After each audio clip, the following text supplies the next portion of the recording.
এই মণ্ডপটা ব্যাংককের অরুণ মন্দিরের আদলে তৈরি হতে চলেছে। এর উচ্চতা হবে 170 ফুট, মানে অনেকটাই উঁচু।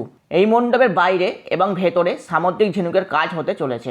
এই কাজ কমপ্লিট হয়ে গেলে এই প্যান্ডেলটা এক অন্যরকম রূপ ধারণ করবে, যেটা দেখতে খুব সুন্দর লাগবে। এবং মায়ের গহনা তৈরি হচ্ছে সোনা দিয়ে। প্যান্ডেল তৈরির কাজ সম্পূর্ণ শেষের দিকে। এই সাইডটা কাপড়ের কাজ শুরু হয়ে গেছে। মণ্ডপের প্যান্ডেলটা তোমাদের কেমন লাগলো অবশ্যই কমেন্টে জানাতে পারো। ভালো লাগলে লাইক করো, শেয়ার করো, আর চ্যানেলে নতুন হয়ে থাকলে সাবস্ক্রাইব করে পাশে থেকো। দেখা হচ্ছে নতুন ভিডিওতে।